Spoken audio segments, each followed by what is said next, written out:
DDG presents Ratchet and Clank Rift Apart Spoilercast. So if you can't tell by the title of this episode, we are going to spoil Ratchet and Clank Rift Apart.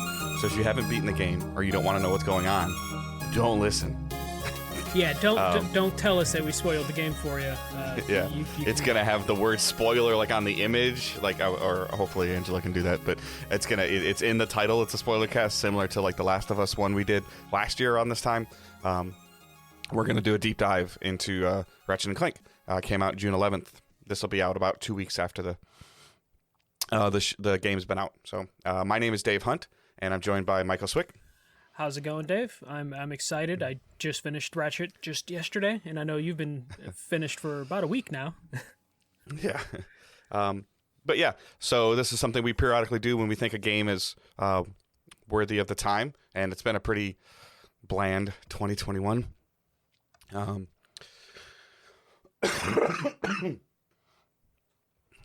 So, yeah, like this, if there's other games that you guys want to see us do stuff like this on, obviously there's going to be some stuff coming out over the holidays of 2021, as we just saw in E3. So there might be some other deep dives into some games, or even older games that we could always look into, and that we may or may not have beaten, or that, you know, we can go back and beat, or go back and get a quick refresher on and do a deep dive. So feedback is always appreciated and helpful. Leaving a review on the show if this is your first time hearing this. Thank you so much for listening and downloading. Consider subscribing and sharing. That helps if you found us by like searching Ratchet and Clank. Thank you. Awesome. Appreciate it. The Last of Us one that we did last year, like I said, was a pretty heavily downloaded episode, higher than normal. So definitely some people we think found it via tags or searching for the show. So we appreciate that. All right. All the links to all of our stuff is in our show notes that are either on our website, digitaldaysgaming.com, or however your podcast service treats our show notes. Usually they're like, if you click on the screen, it flips it over, or you just scroll down, and there's a bunch of stuff there. So go ahead and look at that. Join the community and hang out, and I'm going to throw it over to Michael. All right. So this one, if you listen to our Last of Us one was like 3 hours. I don't expect the Ratchet and Clank one to be super long, just because the Ratchet and Clank games, the story's pretty light, and that's just kind of how they've always been. This is as close to like the mythical like Pixar movie The Game sort of scenario where Ratchet is what? It's how long did it take you, Dave, to beat Ratchet? I didn't see any like timer or like any in-game timers, and I don't know how to use or find the PS5 data that it keeps. I just haven't been able to figure it out. But I think I played it in like 3 5-hour sessions at the most. 3 4-hour sessions. So about 12. Yeah. I would say anywhere from like 11 to 13 hours probably. Yeah, so same for me. So like the basic premise of the story is Clank has a Dimensionator and he wants to use it with Ratchet so Ratchet can find other Lombaxes in other dimensions, because as we know, Ratchet is the last of his kind in his dimension. So, of course, shenanigans happen, and Nefarious takes it to go to a world where he always wins, or a dimension where he always wins, and he just tries to assume the identity of that Nefarious, and now Ratchet and Clank need to stop him. And that is the whole Rift Apart element, and that is the whole gimmick of the game, is to be able to manipulate rifts, or use rifts that are been caused by Nefarious and Ratchet and Clank, and use them in battle, and also to hop around between different... I guess you're hopping between different dimensions, but everything seemed like... Rivet seemed pretty much familiar with everything, so it was just hopping between things in that dimension. Yeah, that's the part that was a little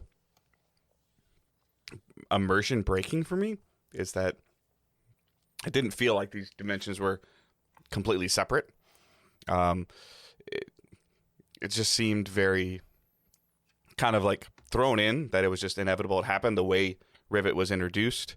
Obviously, like using the different dimension of like another Lombax was a great idea. Mm-hmm. And a female Lombax, great idea. But it kind of was just like, hey, this is a thing, and here it is, and there wasn't really a ton of explanation to it.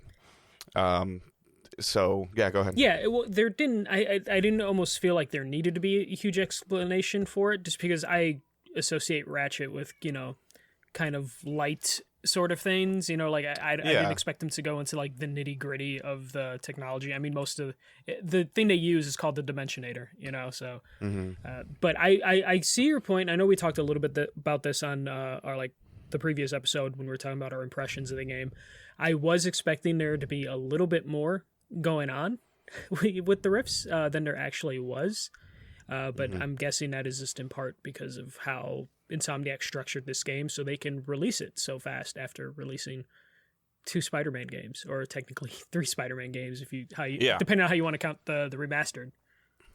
And I definitely feel like it's another foundation piece for them to use as a springboard to continue working on Ratchet games and Rivet games. Like, I fully expect Rivet to get her own story, similar to Miles. Whether it takes place before her introducing to Ratchet, or if it takes place like after, like Ratchet, like similar like you said with Miles, like where Ratchet's looking for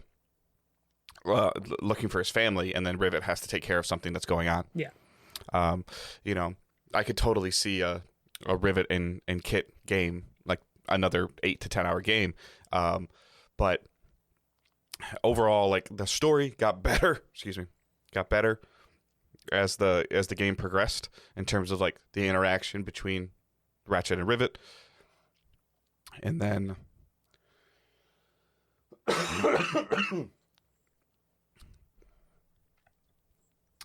the interaction between Rivet and Kit, as well as Ratchet and Kit during the game, was interesting. I found myself actually thinking that Kit was the most interesting character in this game. Oh no, I totally get that. So Kit is someone introduced at the Archives world, basically, and she's basically the Hulk for this, to where she has a dark side, technically, where she just kind of goes into Hulk mode, and she is like, I was rooting for Kit the entire game. Like, soon as they introduced Kit, I was immediately attached to that character, and just the dynamic of she has like that darkness in her sort of thing, and just her shyness and her reluctance to join the team. All that stuff was really well done. I totally agree with you. Like, I probably got more attached to like Kit's story than everything else. Though I feel like towards the end they kind of rush it just a little bit. But I just think that the game starts a pace the last like 3 chapters that like you're just meant to like just rush through. But yeah, no, Kit was definitely like the highlight of the game for me. And then, like, on this note, I mean, you've got some bullet points in here too, but I was actually, it got better as the game went on, but I was actually a little disappointed in Rivet's character. I thought we'd get a little bit more background. So yeah, when they again, it's a Spoilercast, so no one can complain. When they reveal that Kit was the one that took Rivet's arm, I was really expecting like a full flashback scene or something, just to add just a little bit more depth. But I really enjoyed Rivet's character. Like, I wanted to ship Rivet and Ratchet throughout most of it, especially because I guess in her dimension she's also the last Lombax.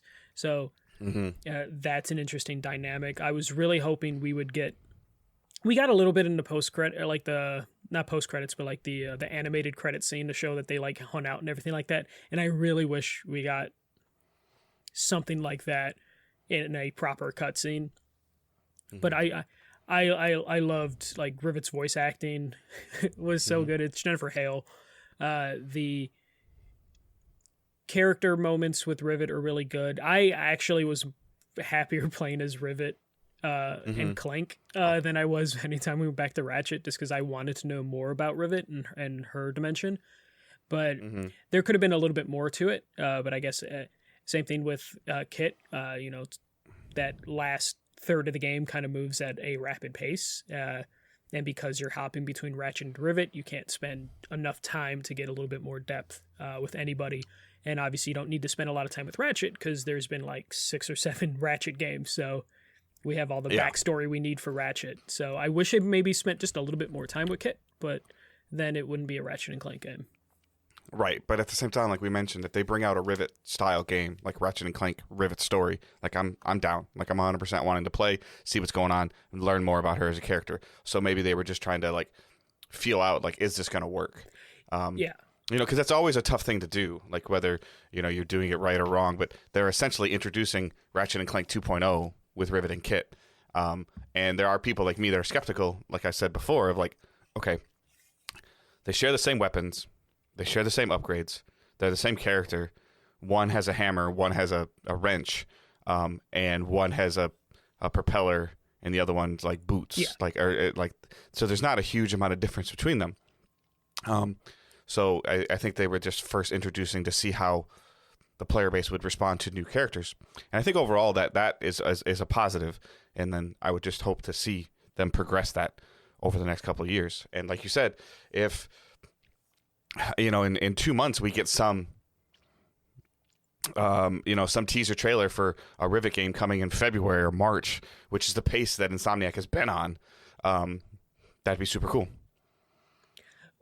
Well, it definitely feels like they were trying to almost like soft reboot the franchise with Rivet.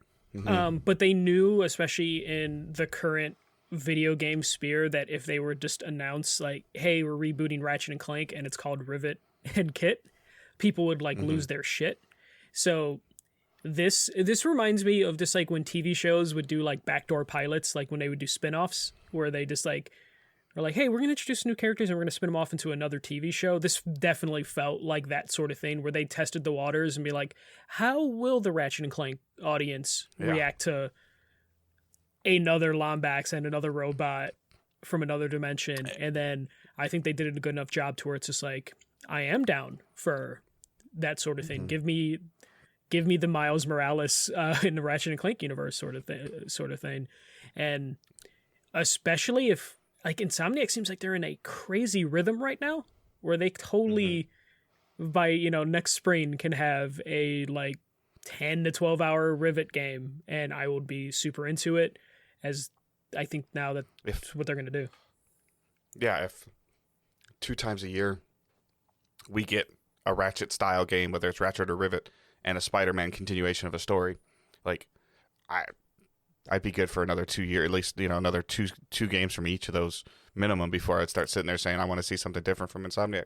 Yeah, for sure. I mean, and especially they're going to be like probably $70 chunks, so it's definitely that thing they can only pull so many times before people are like, hey, please do something different.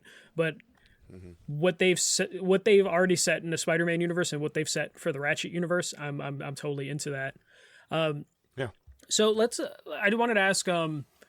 Weapons are always a big part of the Ratchet and Clank games. The weapon stuff's fun in this game. I don't remember, like, what was your like weapon combo thing? Like, what was the stuff that you always pinned to your wheel? I didn't use I used the wheel. I just brought the wheel up every time. I realized later that you could shortcut it to the D-pad. I didn't do that. I probably should have. I put my favorites on the shortcut. Yeah, I mean, I could have done that, but for the most part, like, I was just messing around all the time. The weapon that I found myself going to the most was the electrical weapon, the shock weapon, where you could start chaining it to 3 or 4 people, and they would freeze and get stuck. And then I would, once they're like in the electrical animation, I would hit them with like the pixel blast or like a big, just a big like AOE style weapon. As the fights progressed, and I don't always do a great job of aiming in Ratchet and Clank games. I'm usually doing like a lot of jumping and moving. I found myself with some ammo problems a lot. Yeah, no, the ammo is definitely a thing, and I don't know if that's I would imagine it's almost intentional, because like for the first half of the game, I stuck to like the same weapons. I used the garden weapon to freeze them. I used the electric weapon as well, along with the pixel one.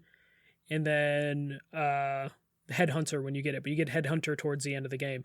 But as the game progressed, especially that last third of the game, I basically had to use every weapon in my weapon wheel as I was running out of stuff, which I was fine with. And it's a really good idea to like try and get people to like actually use like the third section of their weapon wheel, because the weapon wheel, there's so many in this game. You fill up one weapon wheel, you fill up a second one, and you start working on a third one.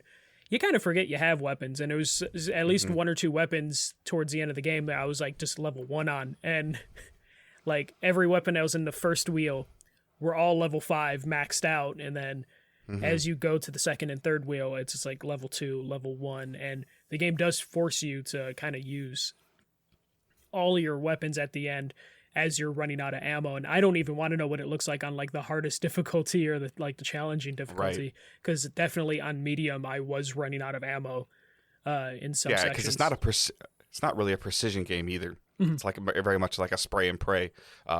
You can be precise and strategic with certain things that you're doing, but I definitely didn't feel like punished because you weren't doing something. It was also interesting too, because trying to figure out some of the weapons, like a lot of aerial enemies, like you can't use certain things on them. Like, so it was always just trying to like, and then like you said, like I would forget like, oh, this is the only thing I have ammo for, and you shoot it like, oh, like I forgot that it did that. Yeah, like, there was a lot of those, like the blade gun. The ricochet one is one that I didn't use nearly enough, but towards the end of the game, I'm like, shit, I should have leveled this one up, because this one's really interesting visually and can do a lot of damage if it's leveled up. So there's a couple times where I forget when it existed. In terms of like the upgrade trees, I just found myself like filling stuff in on the weapons that I used the most initially, and then I just started like spending points just to spend them. Yeah, I was the way I was upgrading guns, if they had the little gold ones that you had to fill everything around to get it, I would work towards that. I got 12. Yeah, I would just work towards that. But yeah, I definitely maxed out, the Pixel Blaster, the Enforcer, the Pixelator, the Shatter Bombs right away. Those were completely maxed out. And then as the game went, I was just like, okay, let me just get every free upgrade I can get by going around the gold circles or the gold poly or the hexagons or whatever they were. And then towards the end, I was just like, okay, I don't have enough to clearly max all this out, so I'm just going to throw it everywhere.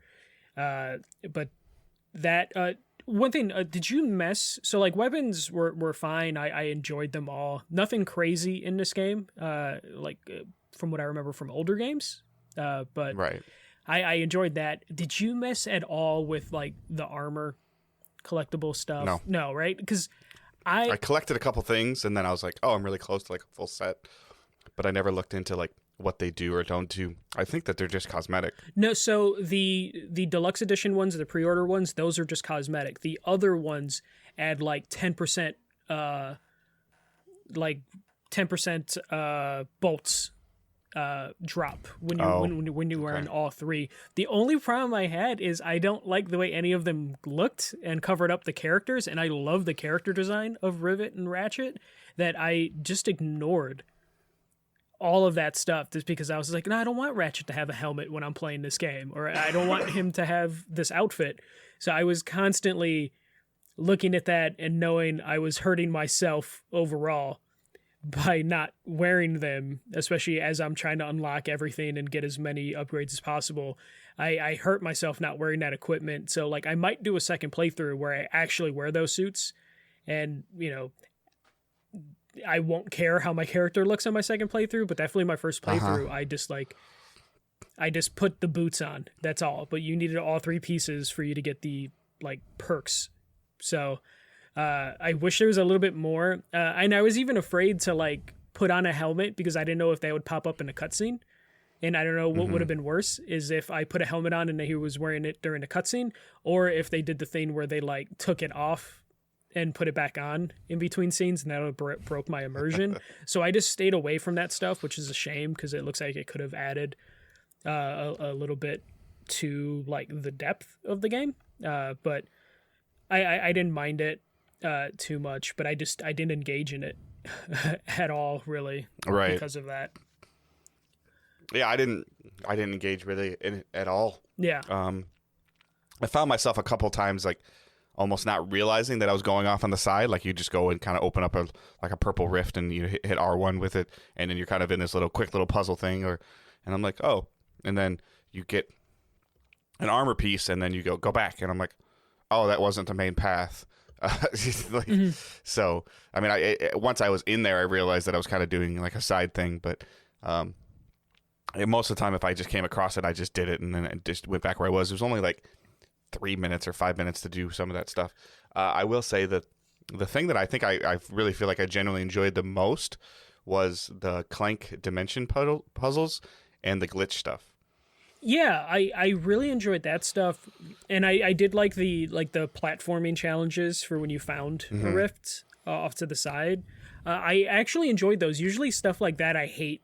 Like I know this is a platformer, but I usually get very frustrated with platformers, especially ones that might require a lot of precision. Like this one kind of alluded it would too, but there's enough helping you out when you're playing this game on regular difficulty. But yeah, I love the puzzles.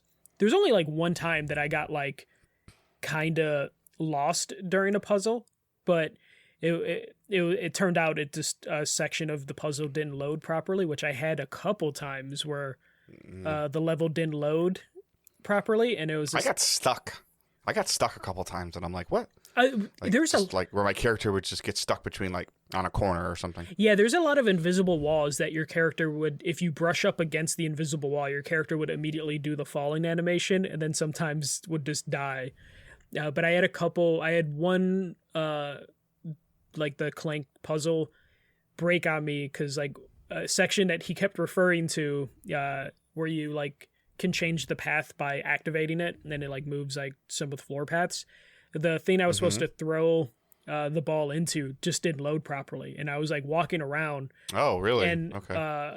Clank just kept saying like, "Oh, I just need to reverse this thing," and he was literally telling me what I needed to do, and I'm like walking around, and I'm just like, I can't find it, and then I just jumped off to kill myself, and then reloaded, and then it loaded back up, and I was just like, oh, okay, that's where the thing is. I had that happen, and then I also had just like weird stuff of, hey, finish the mission, you should go back to your ship so you can do the next one, and the floor is gone. Like I could see my ship super far away, but I had no way of getting to it because the floor was completely gone. So I just had to like... Did you still have an external hard drive plugged in your PlayStation? Well, it's a PS5 game, so it wouldn't matter. I know, but do you still have one plugged in? Yeah, I still have a SSD plugged in. Because I didn't experience any of that. Well, so I did talk to some people. They did experience like the random falling and clipping stuff, but I don't know if too many people dealt with like the world not loading. But it happened like 3 times during my playthrough. But video games. I just accounted out for video games. Yeah, I mean, and luckily it only ever happened like the 2 times at the end of a mission. Yeah, at the end of the mission, so it didn't matter. And Ratchet actually has some really generous checkpointing. For the few times I did die during a mission, there was like no penalty like at all. It just loads you right back into it. But luckily I didn't have any like hard crashes or anything like that. It was just like 3 instances where I just had a glitch where like the floor was gone. But so speaking of the puzzles and stuff, like what did you think of like the level design overall? Like in terms of like how they flowed? I thought everything seemed fine. I thought they definitely, I feel like they played it very safe. It's just more Ratchet and Clank. I don't think that it was doing anything like super different or super immersive or anything like that. Is lots of enemies, lots of area to move around, lots of, blocks to break and things to like catapult yourself off of. And then the rift mechanic, like I've mentioned before, just feeling a little bit more bland than I was hoping it would be, but just kind of moving yourself from one end of the arena to the other end of the arena very fast. Which I ignored half the time they were there because they weren't always necessary. Yep. So it didn't feel like there was a huge advantage either. Like I was like, oh, let me go over there and let me get on, the other side of them. And then of course, like video game AI is programmed on your character. So as soon as you show up somewhere else, they all just turn. And I'm like, well, that's not very fair. That's not what I was hoping for. I was hoping to like get, kind of to get a flank on you and get a jump on him. But it is what it is. And I just, I'd use it sometimes to get me closer to a health block or an ammo block. That's about it. Yeah, there's only a few instances like the areas where they like put enemies like on floating objects and put rifts on them. That was the only time you absolutely needed to use them. But overall, I was hoping for just a little bit more going on with the rifts, especially in the trailers we saw. I thought we were gonna be able to just summon rifts sort of thing. And Traversal is really cool though, Yeah. when you would like go from a slingshot into a rift, into a slingshot, onto a grind rail, into a rift, onto a slingshot. Like I thought that, and the game handled all that flawlessly for me, like flawlessly. Oh yeah, I never had an issue with those, which was nice. Yeah. The movement on the rails is always so impressive to me, and I guess I just wish that some of the rail stuff was longer. Yeah, there was some really like Ratchet has a really good rail one, and then Rivet has a really good The one. Fixer one was the coolest. Which one? Oh, the Like the Iron Giant robot or something. The Iron Giant one with Ratchet was really good. Rivet had a good one with like the holograms of the Nefariouses, but that one felt too short, but it was really entertaining. The Prison Break one with Rivet was really fun to do, especially with the gases going on, and she's kind of just getting a little high as she's talking to Kit. Those were really good. Like I actually do agree. I wish there were more or they were longer, because especially when I remember some of the other games like almost having like a time trial thing like on the rails, like almost like a you could earn a bunch of bolts, and I think you could eventually earn a gold bolt, almost like an arena style system that's in this game but on the rails. Yeah, if you I think the only one that I saw like that, there was a Beetle challenge, the Speedle, in the that bar that has like the arena you can go into. Really? Okay. There was a Speedle challenge, but it was pretty straightforward. I think I still have like 2 or 3 more to do in the gold ring that doesn't unlock until you or at the end of the game. So I'm hoping that there's one more in there, because even like I like the Speedle stuff, you know, just running around on those. But I really love the flow when you're going on rails, and then you have to hop onto those platforms that you have to like ghost jump or ghost run, whatever it was called, the Phantom Run, and this hopping like dash, hopping between those and then getting on a rail and then having to use the slingshot stuff was all really fun. It runs really smooth and it's fast. I played in the performance ray tracing mode, so it was like hitting 60 for the most part. I think I just played in the default, so I think mine was 30. So yeah, I see. The problem is like for whatever reason, I think because mine I think defaulted to the performance ray tracing. I'd have to double check what mine did. Yeah, because I haven't changed it. So yeah, I think mine defaulted to the performance ray tracing mode, performance RT, and then I was like, oh, let me look at the fidelity mode, and then I saw going from the 60 frames per second, moving around, and then knocking down a fidelity mode. I couldn't do it, so I went back to the performance ray tracing mode. Either way is a like totally fine way to play the game, except if you just go for the 60 frames mode, you do notice some lack of I'm sure stuff. I would have. Yeah, I've talked about all the time. I don't really see frame rate unless I'm playing the same game and go from one to the other. Yeah, and that's what broke it for me. If I didn't look at those options, I would have been fine on 30. So it's been a long time since you and I played them, but where do you think this ranks amongst the Ratchet series franchise? I would probably say it's one of the best from Tools of Destruction was so good. I would probably say this is probably in like the top 3 potentially. It's been a long time since I've like played them. Like I didn't play the 2016 Ratchet, like the reboot one, so I don't know exactly where to put that one into it. But this definitely felt fine. This felt like the best of that PS2 era Ratchet, that PS2, PS3 era Ratchet. And I don't mean that as an insult, because I know people are trying to say this looks like a PS4 game. This does not look like a PS4 game. This looks like a PS5 game. But I would probably say it's definitely in that top tier for Ratchet games. But there's so many. Yeah. I don't remember a huge amount of them just because it seems like it was so long ago. I do have some pretty good fond memories of Crack in Time. So Ratchet and Clank Crack in Time. Partially because I believe that came with the PS3 that I bought when I got back into gaming in my mid-20s. I had taken a break for quite a while, and it was bundled with the PS3 that I got. And it was like Uncharted, Ratchet and Clank, and like NCAA football were like the 3 things that I was primarily playing in my mid-20s. So I do have a pretty cool memories or experiences with Crack in Time, and I would put this one right up there with it. Yeah. All for One is fun to mess around with a bunch of friends, and the reboot was what it was. I just think that was Sony. Personally, I think that was Sony just saying, "Hey, Insomniac, we're sorry. We kind of messed up. We really need you as at the time as a primary third party, second party developer, and we want you to redo one of your iconic games to be nice." That was like Sony's way of like olive branching to them. Yeah, and also we signed a movie deal and we could really use the game, and then they didn't care about the movie deal. Right. So yeah, I think this definitely is one of the like better Ratchet games that we've gotten in a while, and I think this is I know it's already a franchise, but this seems like this could be a franchise starter if they wanted to, if spin it out with the yeah, it definitely feels like it's kind of getting similar treatment to what they're doing with God of War. Yeah, where like obviously Atreus was introduced, and then Rivet's been introduced, and like I said earlier, like a springboard to more branching stories. Yeah. And like you said, like they already have a dimension, like whether we get a prequel with Rivet, a prequel, or wow, I can't speak. A game that takes place before the events of Rift Apart, or something that takes place like immediately after Rift Apart. Why Ratchet's off looking. The world's there. Mm-hmm. Like it can totally get a Miles Morales treatment. Totally get it. Oh yeah, they can get a Miles Morales out of this. They can do another full game if they want to take a little bit more time to do it. There are many different ways that they can spin this.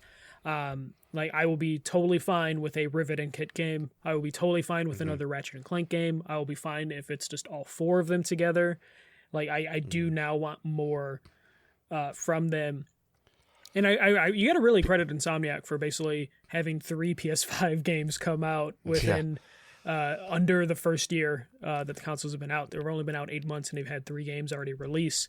And no signs of stopping anytime soon, because I'm sure we're not too far away from the official Spider-Man announcement. Yeah. So and then like the crazy part is that they're definitely on the traversal of returning to the office, and they haven't been in the office for the last 12 to 16 months, and they've done this. Like, what can they do if they're in the office? Yeah, like, if they don't have to have the barrier of COVID.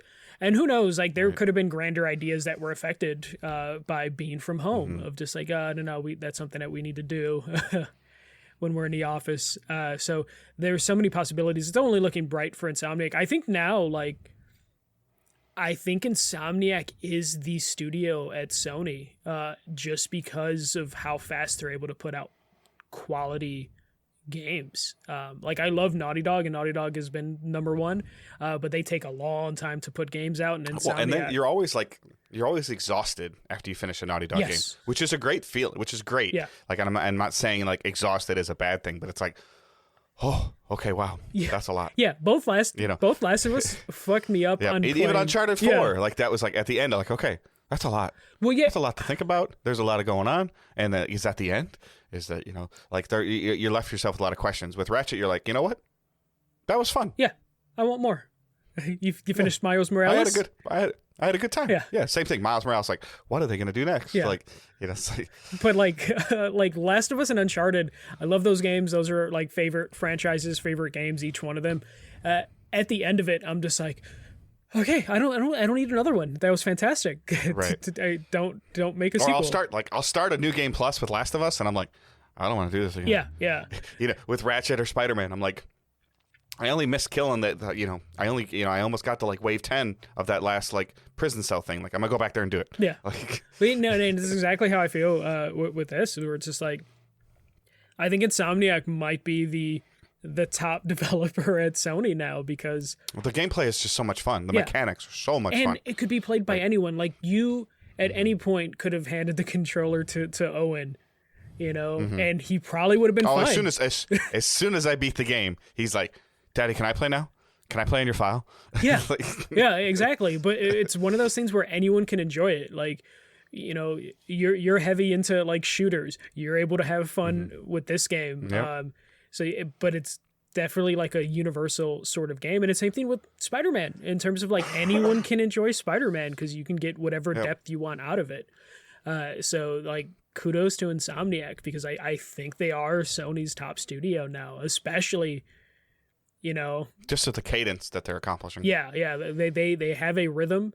They have two franchises that If they get another game out in the next 12 months from June of 2021, if we have another game, whether it's a $50 or $70, whatever, if they have another game that comes out that's between now and June of 2022, like, that's amazing. Yeah, that would solidify. And I think they will. Yeah, I think we're not getting Spider-Man this year, but I think next holiday we're having Spider-Man.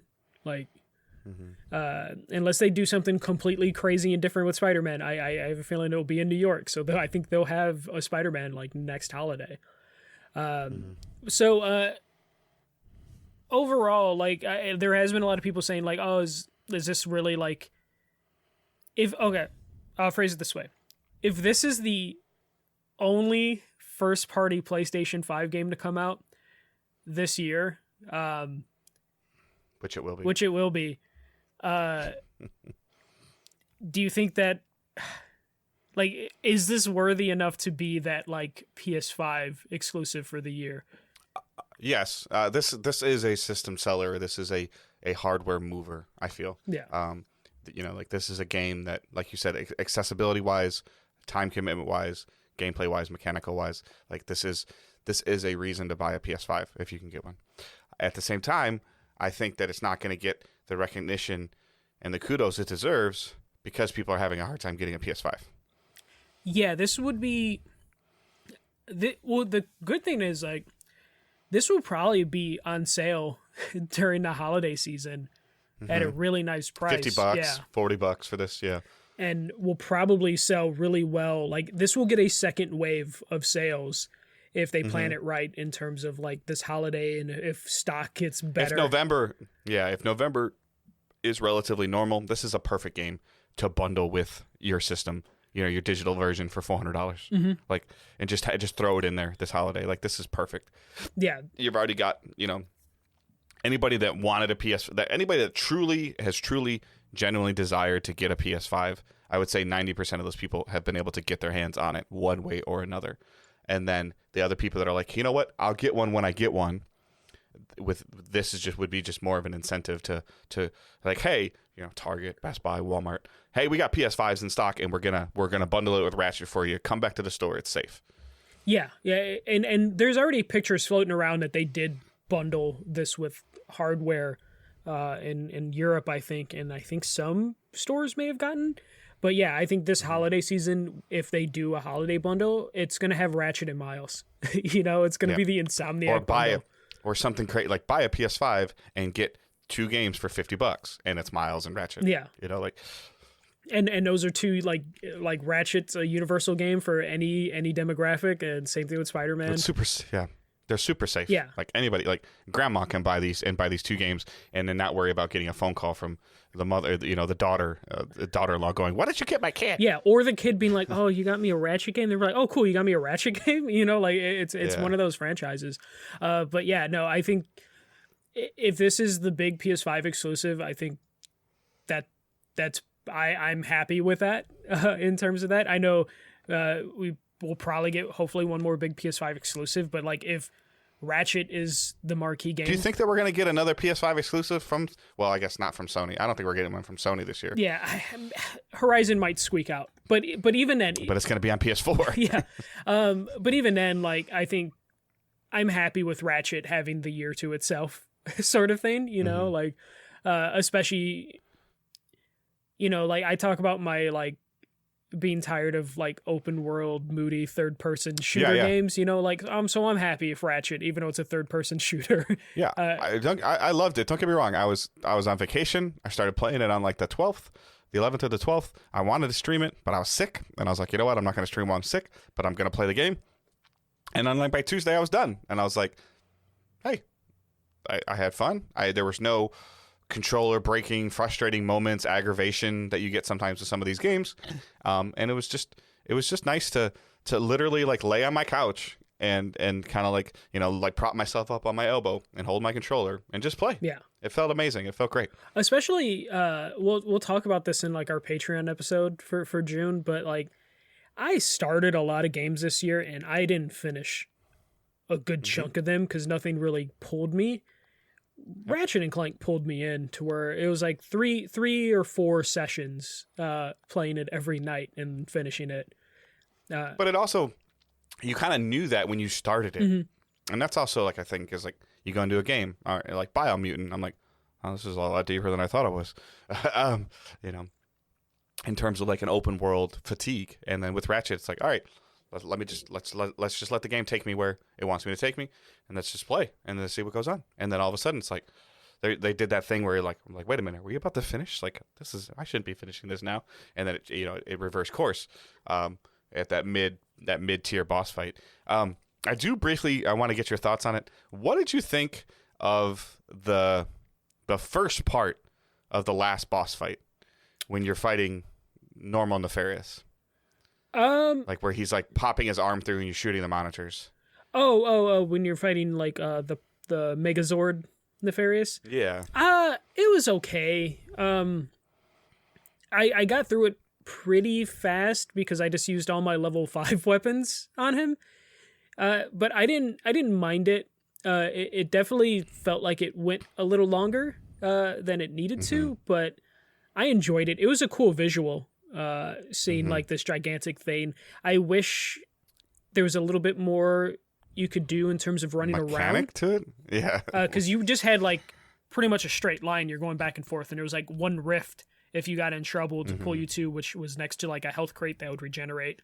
But it wasn't too chaotic or hectic, and I kind of wish it a little bit more, especially because the Fixer mission with the Iron Giant had a lot of like grinding and a lot of like traversal stuff you were doing, and I kind of was expecting them to go that direction, and instead you go through that shooting sequence and then you get a little bit of traversal, but it's pretty basic. It's just hopping from platform to platform.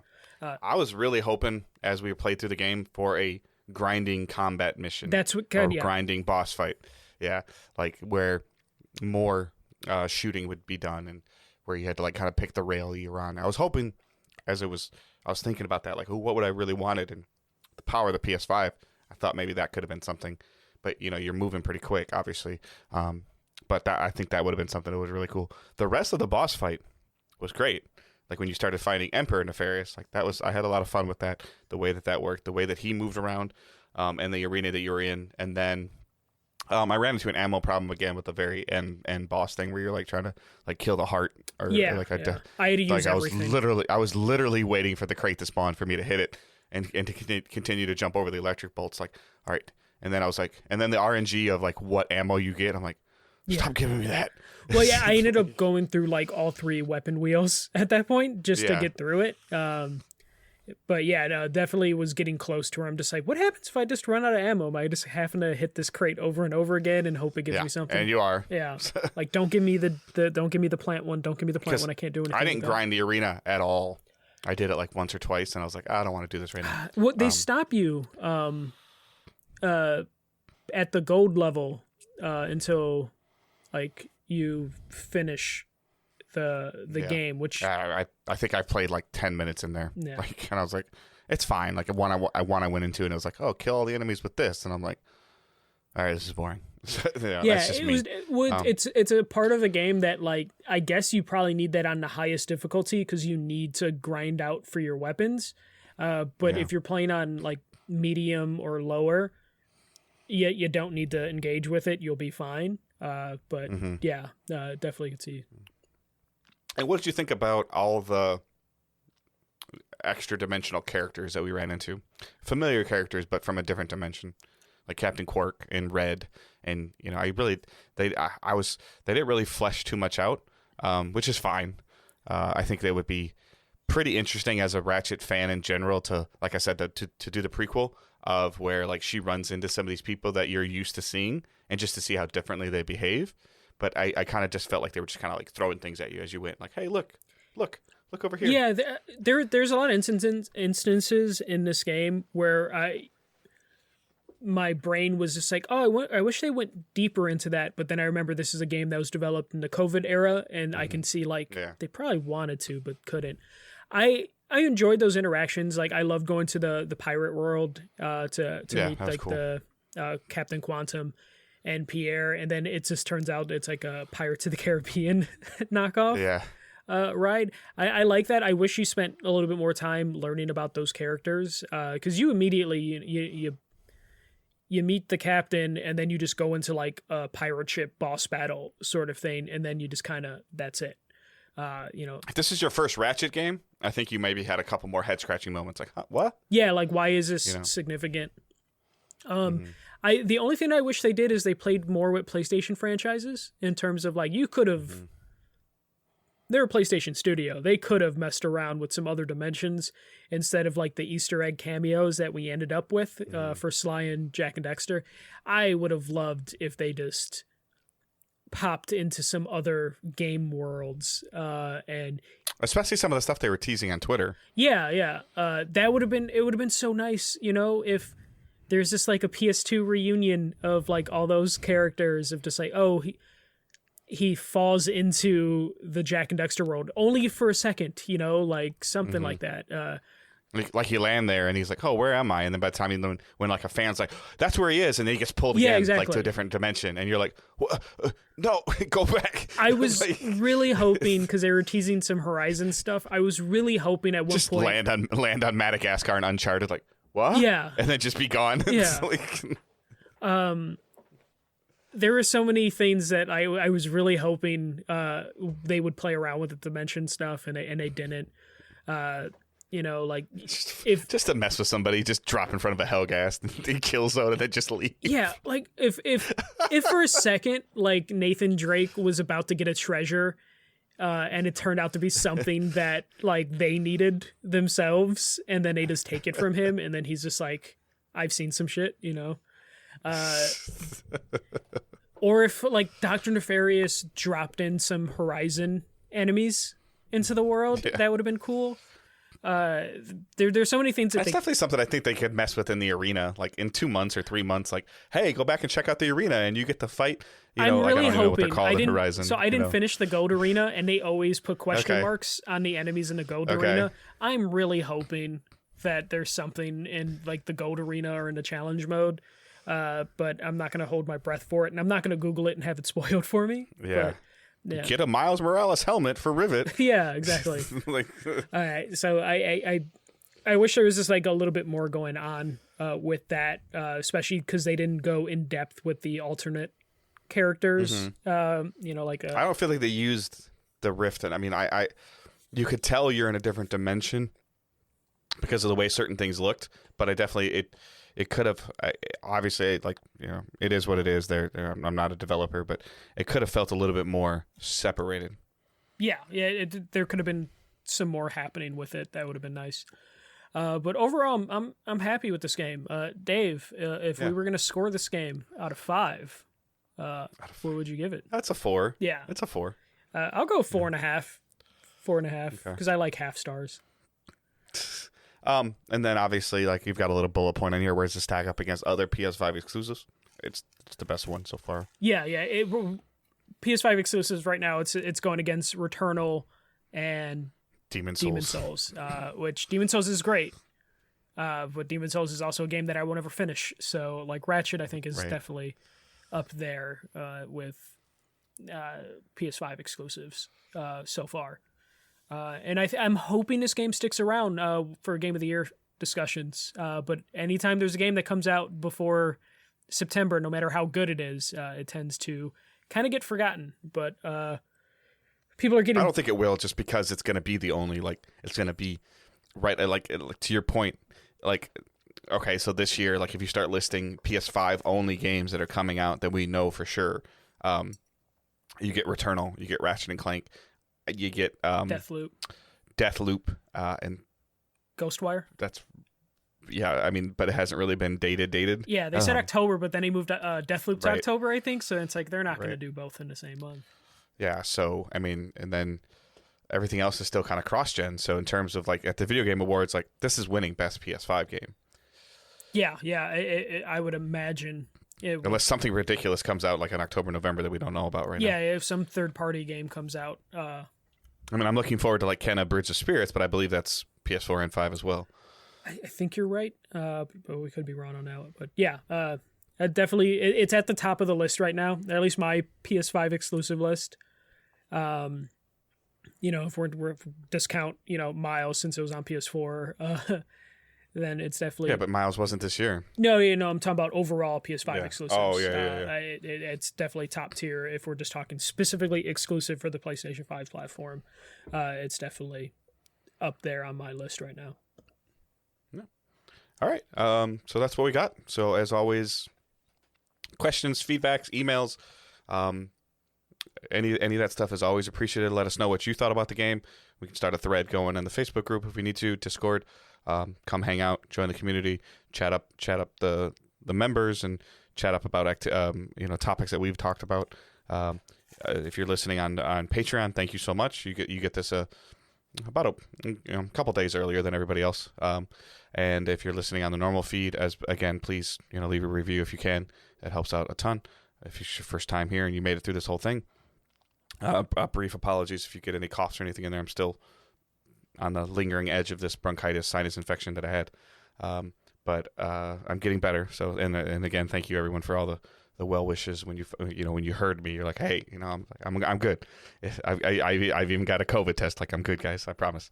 So it's just one of those things that just kind of hit me hard. But feedback, reviews, sharing, always appreciative. Listening to the show is just fantastic and super helpful all the time. But if you know somebody that's played Ratchet and maybe they want to hear about it, like a couple people's perspective on it, share this episode. It's one of the great ones to share to introduce people to DDG. It's always super helpful. So, you got anything else, Michael? Nope. Just if you haven't played Ratchet, go enjoy it. And don't say that at the end of this. If you haven't played Ratchet, you should. Who knows? This could have been the thing. You shouldn't have made it this far. It could be one of those things where you were on the fence by it. You didn't think you were going to play it, but I'm saying even after we spoiled it, it's still definitely worth playing it. We didn't go in depth with the story like at all on this. And the thing too, it's not a heavy story. Yeah. So it's just fun to shoot things, like just to jump around, and I found myself out just jumping around shooting things, and just having a good time. Like I said, like it's nice to just not have to think about, like super like analyze, like, oh, I'm out of ammo. All right, let me switch to this other thing. All right, now I'm out again. Let me switch to this. Oh, let me find a crate. Okay, cool. Like there was definitely no kick your ass moments in this game, which is nice to see sometimes. Oh, for sure. Sometimes you just need. This is a summer popcorn movie. In video game form. Definitely give it a shot. All right. Thank you so much for listening, and I hope everyone has a great week, day, month. If this is your first time listening and your last time listening, please don't, but have a great time. Talk to you later. Don't be a dick. See ya.